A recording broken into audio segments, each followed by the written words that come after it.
Hello friends, नमस्कार friends. आज हम हल करने वाले हैं प्रश्नमाला 5 के ई को।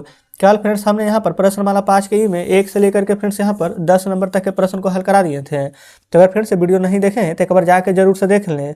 आज फ्रेंड्स हम यहाँ पर 11 नंबर प्रश्न से हल करने वाले हैं। हमने फ्रेंड्स इसका प्लेलिस्ट बना दिया है, उसमें सभी वीडियोज आपको चैप्टर वाइज मिल जाएगी। तो चलिए फ्रेंड्स, यहाँ पर हम हल करेंगे 11 नंबर प्रश्न को। ठीक है, बोला गया है ना कि चतुर्वेदी ने एक सादा टेलीविजन 1523 रुपये में खरीदा है और इसकी मरम्मत पर 167 रुपये खर्च करके उसने इस टेलीविजन को 1896 में बेच दिया है। तो उसका लाभ याद करना है। तो समझेंगे यहाँ पर सबसे पहले एक टेलीविजन खरीदा है ना, कितना में? 1523 रुपये में। तो क्रयमूल्य कितना हो जाएगा? तो आप कहेगा कि 1523 रुपया क्रयमूल्य हो जाएगा। ठीक है, मरम्मत पर 167 रुपया खर्च किया है। तो फ्रेंड्स क्रयमूल्य क्या 1523 ही रहेगा? 167 रुपया तो मरम्मत पर खर्च भी हुआ है। तो 7 3 10, 6 2 8 1 9 और 5 1 6 1, यानी कि फ्रेंड्स टोटल उसका क्रयमूल्य आप कहेंगे कि 1690 रुपया है। चलिए आगे देखेंगे। अब यहाँ पर फ्रेंड्स बोला गया है ना कि उस टेलीविजन को 1896 में बेच दिया है। तो क्रयमूल्य हो जाएगा 1896। बताइए 1690 रुपये में कीना है, 1896 में बेचा है, तो लाभ हुआ है कि हानि? तो बिल्कुल फ्रेंड्स आप कहेंगे कि यहाँ पर लाभ हुआ है। तो लाभ बराबर फार्मूला क्या हो जाएगा? विक्रय मूल्य माइनस क्रय मूल्य। विक्रय मूल्य कितना है? 1896। क्रय मूल्य कितना है? 1690। इसको यहाँ पर माइनस करना है फ्रेंड्स। तो 6 में से 0 जाएगा 6, 9 में से 9 जाएगा तो 0, 18 में से 16 जाएगा तो 2। तो लाभ कितना रुपया का होगा? तो आप कहिएगा 206 रुपया का। क्या कोई दिक्कत नहीं है? चलिए इसी प्रकार से फ्रेंड्स हम यहाँ पर अगला में हल करेंगे, यानी कि 12 नंबर प्रश्न को।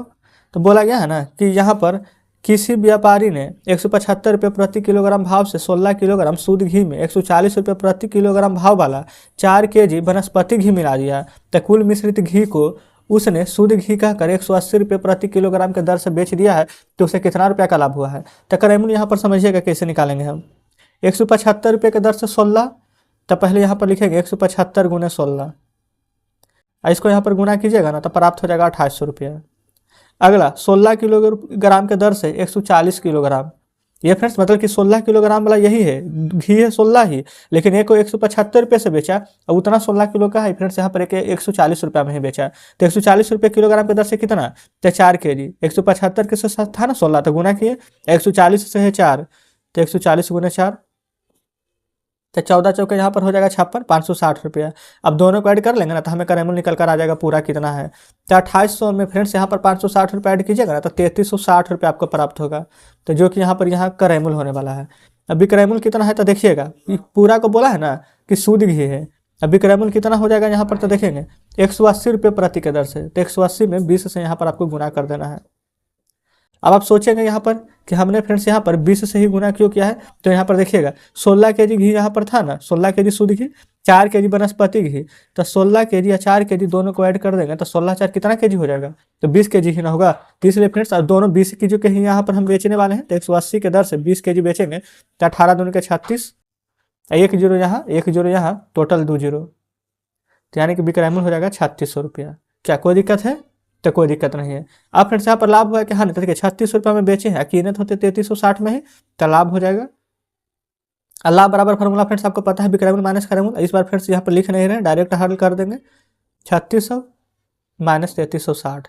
अब इसको माइनस करेंगे ना तो आ जाएगा कितना? 240 रुपया। तो लाभ निकल गया फ्रेंड्स 240 रुपया। तो इस प्रकार से हमने यहाँ पर 12 नंबर प्रश्न को भी हल करा दिए हैं। अब हल करेंगे 13 नंबर को। तो फ्रेंड्स देखेंगे ये रहा 13 नंबर प्रश्न। 12 नंबर जस्ट हमने अभी हल कराया है। 13 में बोला गया है एक दुकानदार पटना पुस्तक मेला से 10 पुस्तकें 25 रुपये प्रति की दर से खरीदता है और सभी पुस्तकों को 1 रुपये 50 पैसे प्रति पुस्तक के लाभ पर बेच देता है। तो कुल विक्रय मूल्य क्या होगा? तो समझिएगा। सबसे पहले फ्रेंड्स यहाँ पर 10 पुस्तक कितना रुपये के दर से? 25 रुपये के दर से खरीदा है। तो यहाँ पर 10 गुना पहले 25 कीजिए तो कितना आ जाएगा? 250, यानी कि 250 रुपये। और सभी पुस्तकों का ना 1 रुपये 50 पैसा के दर से बेच रहा है। तो यहाँ पर से क्या हम एक पुस्तक का क्या विक्रय मूल्य निकाल सकते हैं? तो देखें कैसे 1 रुपये 50 पैसे का लाभ कैसे होगा। कीने ये फ्रेंड्स 25 रुपया है, 10 पुस्तक का दाम फ्रेंड्स यहाँ पर 25 रुपया है। तो एक पुस्तक का पहले विक्रय मूल्य निकाल लेते हैं। तो यहाँ पर लिख लीजिएगा एक पुस्तक का विक्रय मूल्य। लाभ कितना का हो रहा है? 1 रुपये 50 पैसा। अब 25 रुपया में 1 रुपये 50 पैसा का लाभ होगा। 25 रुपया में 1 रुपया यहाँ पर 50 पैसा का लाभ होगा। तो 25 1 26 रुपया 50 पैसा में बेचेंगे तभी ना 1 रुपया 50 पैसा का लाभ होगा। तो 10 पुस्तक का विक्रय मूल्य हमसे ना पूछा गया है। 10 पुस्तक का विक्रय मूल्य तो 10 पुस्तक का विक्रय मूल्य कैसे निकलेगा? तो 26.50 में गुना कर देंगे कितना से? तो 10 से, बटा में क्या हो जाएगा 100। अब आप बोलिएगा 100 कैसे होगा, क्योंकि 2 अंक के बाद दशमलव है, तो दशमलव हटाएंगे तो 2 शून्य, 0 से 0 कट जाएगा, तो कितना आ जाएगा फ्रेंड्स यहाँ पर 265 रुपया। तो हमसे यहाँ पर फ्रेंड्स पूछा क्या गया था, तो कुल विक्रय मूल्य क्या होगा? तो कुल विक्रय मूल्य कितना होगा? तो 265 रुपया। तो उम्मीद करते हैं कि 13 नंबर प्रश्न भी अच्छे प्रकार से समझ गए होंगे। चलिए आगे बढ़िएगा। ये फ्रेंड्स नीचे है 14 नंबर प्रश्न। 14 नंबर में बोला गया है ना कि हेमा ने एक पुरानी गाड़ी यहाँ पर बोला गया है 1,42,561 रुपया में खरीदी है और उसे 2,37,793 रुपया में, यहाँ पर 2,37,000 नहीं है बल्कि यहाँ पर 23,793 रुपया में यहाँ पर मरम्मत कराने का खर्च हुआ है तथा गाड़ी को इतना में बेच दिया है। तो क्या हानि उठानी पड़ी है? उठानी पड़ी है तो कितना? तो सबसे पहले यहाँ पर समझेंगे जो गाड़ी का क्रय मूल्य है ना लिखेंगे। क्रय मूल्य कैसे निकलेगा फ्रेंड्स? पहले गाड़ी का दाम था 1,42,561 रुपया, जो यहाँ पर हम यहाँ पर उसका रिपेयरिंग कराएंगे तो उसका भी खर्च तो हमारा ही लगेगा। तो उसमें फ्रेंड्स 23,793 लगा है, 793, तो ये भी हमें ही यहाँ पर देना पड़ेगा। तो 3 1 4 9 6 15 7 5 12 1 13 3 2 5 1 6 4 2 6 1, यानी कि फ्रेंड्स ओवरऑल ना 1,66,354 रुपये जो हम निकाले हैं ना, ये हमारा गाड़ी का रियल में क्रय मूल्य हो जाएगा। ठीक है, और उसको बेच कितना में दिए हैं हम? तो बेचे हैं फ्रेंड्स यहाँ पर 1,63,987 में, इतना में बेचे हैं। तो क्या फ्रेंड्स 1,66,000 में किए, 1,63,000 में बेचे, तो क्या हानि होगा कि लाभ? तो बिल्कुल हानि ही हो रहा है। तो हानि बराबर फार्मूला क्या होता है? विक्रय मूल्य माइनस क्रय मूल्य, लिख देते हैं। ये फ्रेंड्स विक्रय मूल्य माइनस क्रय मूल्य नहीं बल्कि क्रय मूल्य माइनस विक्रय मूल्य, उल्टा ही लिख देते हैं अभी, क्योंकि ये तो लाभ बराबर होता है। चलिए अब यहाँ पर क्रय मूल्य कितना था? 1,66,354, विक्रय मूल्य कितना था? 1,63,987। अब इसको जब आप माइनस कीजिएगा ना तो आपको प्राप्त हो जाएगा 23,000, ये फ्रेंड 23,000 बोल रहे हैं बल्कि 2,367। तो कितना का हानि हुआ है? तो आप तो बता दीजिएगा कि 2,367 रुपये का यहाँ पर हानि हो गया है। तो इस प्रकार से फ्रेंड्स हमने यहाँ पर 14 नंबर प्रश्न भी हल करा दिए हैं, कोई दिक्कत नहीं है। अब आ जाते हैं 15 नंबर प्रश्न पर। तो देखेंगे फ्रेंड्स, ये रहा 15 नंबर प्रश्न। 15 नंबर में बोला गया है ना कि किसी व्यापारी ने 50 पेंसिल 40 रुपये में खरीदी है, किंतु भाव गिर जाने के कारण उसे 75 पैसे प्रति पेंसिल की दर से कुल कितनी पेंसिल को बेचना पड़ा, तो उसे कितनी हानि हुई? तो इसको समझिएगा। सबसे पहले ना 50, यहाँ पर फ्रेंड्स 50 पेंसिल कितना में खरीदा है? 40 रुपया में। तो 50 पेंसिल का क्रय मूल्य क्या यहाँ पर लिख सकते हैं ऐसे करके कि 50 पेंसिल का क्रय मूल्य 40 रुपया में किने था तो 40 रुपया हो जाएगा, क्या कोई दिक्कत नहीं है। अभी क्रय मूल्य बेचे कितना में? तो पहले 50 पेंसिल को फ्रेंड्स कितना 75%, यहाँ पर 75% बल्कि 75 पैसा प्रति पेंसिल की दर से फ्रेंड्स यहाँ पर भाव गिर जाने के कारण फ्रेंड्स यहाँ पर बेचना पड़ा है। तो यहाँ पर पहले लिख लीजिए विक्रय मूल्य बराबर में 50 पेंसिल था, 75 पैसे के हिसाब से गुना कर दीजिए, 5 पचे 25 और 7 पचे 35 और 2 37, लास्ट में 0 है तो 1 0 दे देंगे। तो इतना पैसा है, इसको रुपया में बदलेंगे तो 2 अंक के बाद दशमलव दे दीजिएगा। तो क्या फ्रेंड्स हम इसको लिख सकते हैं डायरेक्ट रुपया में 37 रुपया 50 पैसा, क्या कोई दिक्कत है? तो कोई दिक्कत नहीं है। तो 40 रुपया में अगर हम कीन के लाएंगे, या फिर 40 रुपया में कीन के लाए थे ना, अब 75 पैसे प्रति पेंसिल के दर से कुल बेचना पड़ गया, तो बेचे कितना में? 37 रुपया में ही। 40 में कीन के लाएंगे 37 में बेचेंगे तो हानि होगा कि लाभ? तो बिल्कुल हानि होगा। हानि बराबर फार्मूला फ्रेंड्स क्रय मूल्य माइनस विक्रय मूल्य, अभी जस्ट आपको लिखाए थे। तो कीन के लाए हैं 40 में, अब बेच दिए हैं 37 रुपया ही 50 पैसा में, तो कितना का हानि हो गया है? 2 रुपया 50 पैसा। या फिर डायरेक्ट इस प्रकार से देकर के हम रुपया लिख सकते हैं, या फिर आप चाहें तो लिख देंगे 2 रुपया 50 पैसा, क्या कोई दिक्कत नहीं है। तो इस प्रकार से हमने 15 नंबर हल कर लिया है। चलिए फ्रेंड्स अब यहाँ पर हल करेंगे 16 नंबर प्रश्न को। 16 नंबर में बोला गया है ना क्रय मूल्य है 80, अभिक्रय मूल्य है 90, तो लाभ कितना होगा, हानि कितना होगा? तो देखेंगे इसको भी फ्रेंड्स हम आपको डायरेक्ट बताने वाले हैं। आप पहले खुद सोचिए, 80 रुपये में कोई सामान हम कीनेंगे, अब 90 रुपया में बेच देंगे, तो हानि होगा कि लाभ? तो लाभ होगा कितना का? 80 में कीन के 90 में बेचेंगे तो 10 का लाभ होगा। क्या हानि हो रहा है? तो हानि हो नहीं रहा है, तो 0 कर दीजिए या कटकुट लिख देंगे, हानि तो हो ही नहीं रहा है। अब देखिए क्रय मूल्य फ्रेंड्स 125 रुपया में कीने हैं, तो 6 रुपया का फ्रेंड्स हमें यहाँ पर हानि हुआ है, तो उसे हम बेचे हैं कितना में? तो देखिए 125 में कीने हानि हो रहा है, तो यानी कि फ्रेंड्स बेचे होंगे कम में, तो 125 में से 6 घटाएंगे तो कितना आएगा? 119, यानी कि हम इसको 119 रुपया में बेचे होंगे, क्या कोई दिक्कत नहीं है। तो लाभ का तो प्रश्न ही नहीं उठ रहा है, तो 0 दे देंगे। अब देखिए बेचे हैं फ्रेंड्स 318 रुपया में, तो हमें लाभ हो गया है 7 रुपया का। तो यहाँ पर हम कीने हैं कितना में? तो कम में कीने होंगे तभी ना ज़्यादा में बेचेंगे तो लाभ हो जाएगा।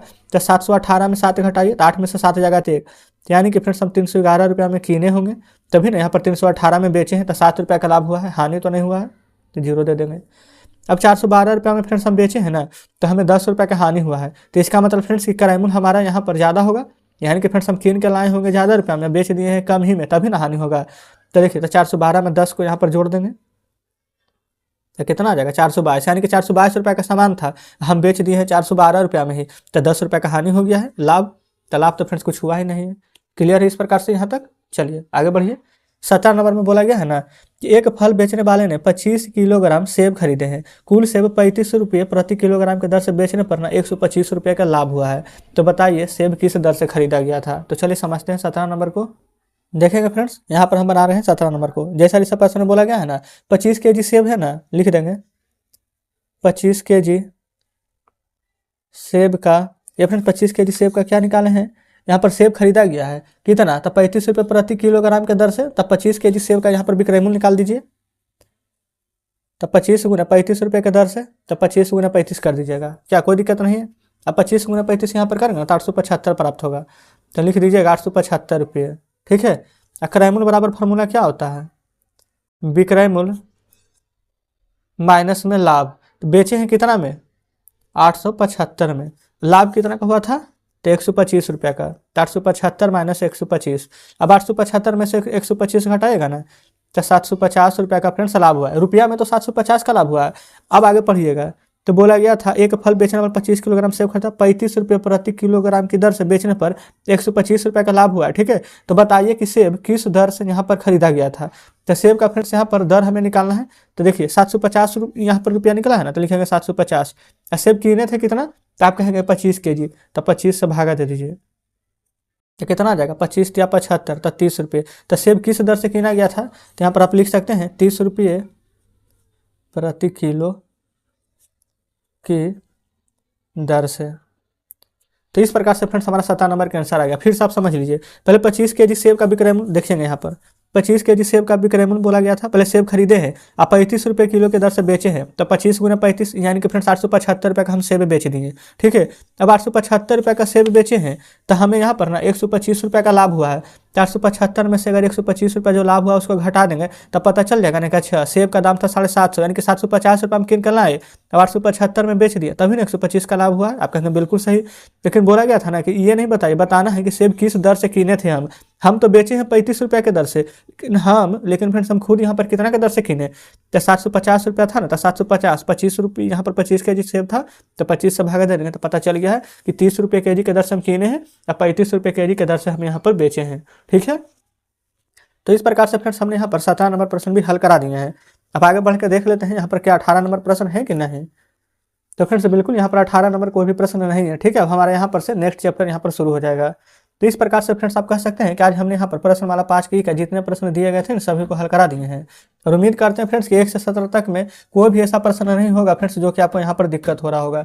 अगर अभी भी आपको लगता है ना कि कोई प्रश्न में नहीं समझे किन्हीं भी कारणों की वजह से, तो कमेंट बॉक्स में जरूर से बताइएगा। अगर फ्रेंड्स आपको हमारे बताने का तरीका अच्छा लगा हो तो वीडियो को लाइक और चैनल को सब्सक्राइब जरूर से कर दीजिएगा। और फ्रेंड्स आज का सेशन कैसा लगा है कुछ कहना हो तो कमेंट बॉक्स में जरूर से बताइएगा। तो चलिए फ्रेंड्स ठीक है, मिलते हैं आपसे नेक्स्ट वीडियो में नेक्स्ट चैप्टर के साथ।